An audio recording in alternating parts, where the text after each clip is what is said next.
एक दिन आप ऑक्सीजन टैंक से जुड़ा मास्क पहने सड़क पर चल रहे हैं। आसमान साफ है, महीनों से कहीं भी बादल नहीं दिखे। आप एक लड़की को देखते हैं जिसे सांस लेने में मुश्किल हो रही है। आप उसे अपना मास्क दे देते हैं ताकि वह सांस ले सके। फिर कोई चिल्लाता है, छिप जाओ। तभी एक तेज सीटी सुनाई देती है और आप देखते हैं कि कोई अदृश्य शक्ति पेड़ों को उखाड़ रही है और कारों को दूर फेंक रही है। आप निकटतम घर में छुप जाते हैं। एक तेज बर्फीली हवा चल रही है। इस दुनिया में सभी अजीब बदलाव वायुमंडल के उलट होने से होते हैं। इसलिए यह समझने के लिए कि अगर पृथ्वी का वायुमंडल इतना बदल जाए तो क्या होगा, पहले हमें समझना होगा कि वायुमंडल क्या है। सरल शब्दों में, यह हमारे ग्रह को ढकने वाली हवा का कंबल है। यह हमें गर्म रखता है, हमारी रक्षा करता है और हमें सांस लेने देता है। वायुमंडल की 5 मुख्य परतें हैं: क्षोभमंडल, समतापमंडल, मध्यमंडल, तापमंडल और बहिर्मंडल। क्षोभमंडल सबसे भारी है, जिसमें वायुमंडल के कुल द्रव्यमान का लगभग 80% होता है। बादल, धूल और पानी के कण इसी परत में होते हैं। इसमें अन्य परतों की तुलना में अधिक ऑक्सीजन होती है और यह हम पर सबसे ज्यादा वायुमंडलीय दबाव डालता है। हमारे चारों ओर की हवा का वजन होता है। जमीनी स्तर पर यह लगभग 15 पाउंड प्रति वर्ग इंच होता है। यह सभी भौतिक वस्तुओं को घेरता है, लेकिन हम 15 पाउंड प्रति वर्ग इंच या PSI महसूस नहीं करते, क्योंकि हमारा आंतरिक दबाव इसके बराबर होता है। वायु वायुमंडल और जमीन में फैली है। जितना ऊपर जाते हैं, वायुमंडलीय दबाव और ऑक्सीजन का स्तर उतना ही घटता है। पर्वतारोही ऊंचे पहाड़ पर चढ़ते समय शरीर को बदलावों के अनुकूल बनाने के लिए ऑक्सीजन टैंक का उपयोग करते हैं। टेकोनफ, लैंडिंग और उड़ान के दौरान आराम के लिए हवाई जहाज के अंदर कृत्रिम दबाव होता है। पूरी उड़ान तो सबसे अधिक संतृप्त और साथ ही सबसे भारी हवा पहली परत में है, लेकिन एक उलटे वायुमंडल में यह हमसे सबसे दूर होगा। अगली परत समताप मंडल है और यह एक ढाल का कार्य करता है। समताप मंडल में ओजोन होता है, जो अधिकांश सौर विकिरण को अवशोषित करता है और इसे जमीन तक पहुंचने से रोकता है। सरल शब्दों में, सूर्य की किरणें समताप मंडल के माध्यम से फिल्टर की जाती हैं। वे अपने हानिकारक गुणों को खो देते हैं और इस प्रकार हमारे ग्रह को सुरक्षित गर्मी प्राप्त होती है। इसके बाद मेसोस्फीयर आता है। आप इस परत में दुनिया के सबसे कम तापमान का अनुभव कर सकते हैं। यहाँ वायुमंडलीय दबाव कम होता है, लेकिन हवा इतनी घनी है कि मेसोस्फीयर से गुजरने वाले उल्कापिंडों को जला सकती है। इसके बाद थर्मोस्फीयर आता है, जो मेसोस्फीयर का अनुसरण करता है। यह सूर्य की किरणों से गर्म झटका लेता है। यहाँ का तापमान लगभग 360 डिग्री फ़ारेनहाइट होता है, ज्वालामुखी से लगभग 1.5 गुना अधिक। अंतिम परत एक्सोस्फीयर है, जो वायुमंडल की आखिरी सीमा है। इसके बाद खुला अंतरिक्ष शुरू होता है। यहाँ दबाव इतना कम होता है कि गैस के अणु बाहर निकलकर दूर के तारों की ओर बढ़ जाते हैं। इस तरह एक साधारण वायुमंडल में सब कुछ काम करता है।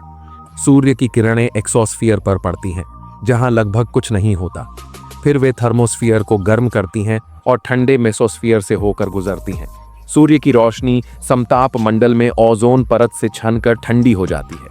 उसके बाद इसकी किरणें क्षोभमंडल की सबसे भारी और सघन परत से होकर जमीन तक पहुंचती हैं। और अब देखते हैं कि यह सब कैसे काम करेगा।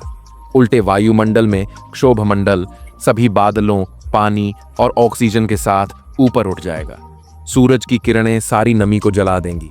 आसमान से बादल गायब हो जाएंगे।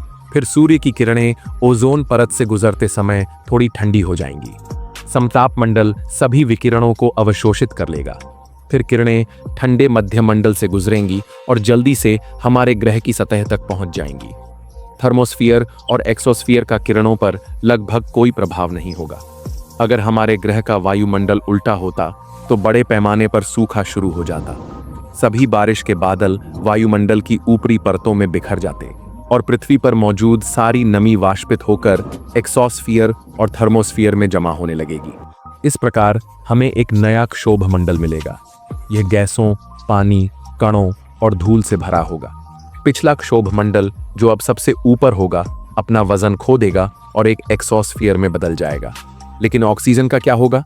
इस समय हम जितने ऊपर जाएंगे, दबाव उतना ही कम होगा और ऑक्सीजन कम होगी।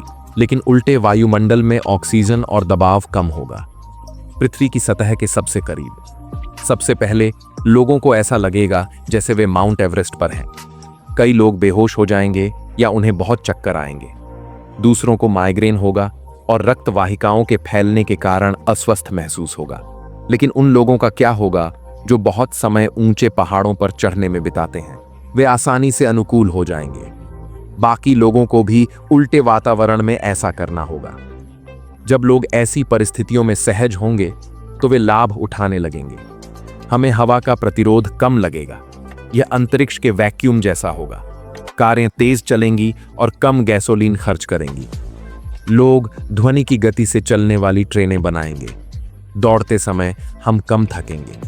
लेकिन साथ ही विमान धीमी गति से उड़ेंगे क्योंकि उन्हें मोटी हवा से गुजरना होगा।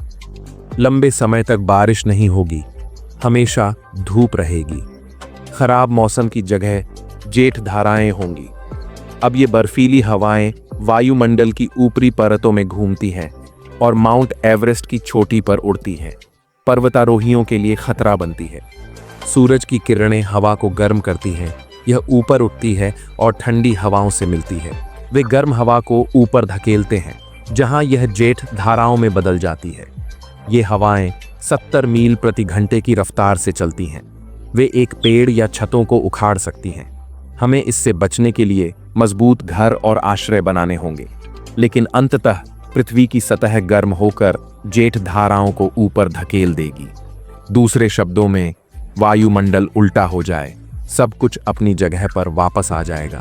शायद यह कुछ 100 या लाखों सालों में हो। किसी भी स्थिति में भौतिकी और प्रकृति के नियम हमारे ग्रह को उसकी पूर्व स्थिति में लौट आएंगे। लेकिन सभी जीव इसे देखने के लिए नहीं रह सकते। पर क्या होगा अगर ग्रह का वायुमंडल लगातार बदलता रहे? पृथ्वी पर ऐसा नहीं होगा, लेकिन सौर मंडल में एक अंतरिक्ष वस्तु का वायुमंडल उल्टा है। इसके सभी ठोस भाग वाष्पित होकर ऊपर उठते हैं और वायुमंडल डूबकर सघन हो जाता है। इस प्रकार इस अंतरिक्ष पिंड पर जमीन और आसमान बदलते रहते हैं। यह विचित्र खगोलीय पिंड प्लूटो है। यह एक ग्रह हुआ करता था। प्लूटो और सूर्य के बीच औसत दूरी लगभग 3-7 अरब मील है। इसकी एक अंडाकार या अंडाकार कक्षा भी है, जो अन्य ग्रहों की कक्षाओं से दूर झुकी हुई है। जब प्लूटो सूर्य के करीब आता है तो उसे थोड़ी गर्मी मिलती है, और यह गर्मी प्लूटो की सतह पर बर्फ को गैस में बदलने के लिए पर्याप्त है। जैसे जैसे यह गैस ऊपर उठती है, यह गर्म होती जाती है। यह अजीब है, क्योंकि पृथ्वी पर विपरीत होता है। हवा जितनी ऊपर होती है उतनी ठंडी होती है।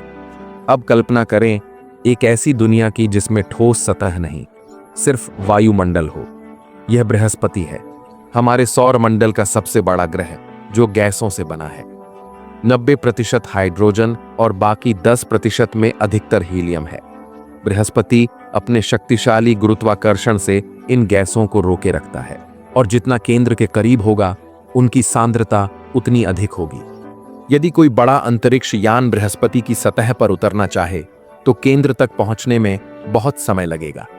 लेकिन केंद्र तक पहुंचना असंभव होगा, क्योंकि गैसों का वजन किसी भी वस्तु को कुचल देगा। शनि की संरचना भी ऐसी है। इसकी गैसों का गुरुत्वाकर्षण इतना मजबूत है कि यह धूमकेतु और क्षुद्र ग्रहों के टुकड़ों से बने छल्लों को ग्रह के चारों ओर घुमाता है। हमारे ग्रह पर हवा का वायुमंडलीय आवरण सभी जीवों के लिए आदर्श है। लाखों वर्षों से विकास ने ऐसे जीव बनाए हैं जो वायुमंडल के अनुकूल हैं। अरे अच्छी बात है ना? अगर वीडियो पसंद आया तो कमेंट करके बताएं और इसे लाइक करें और शेयर करें। आपने चैनल सब्सक्राइब नहीं किया है तो अभी सब्सक्राइब करें और बेल आइकॉन प्रेस करें।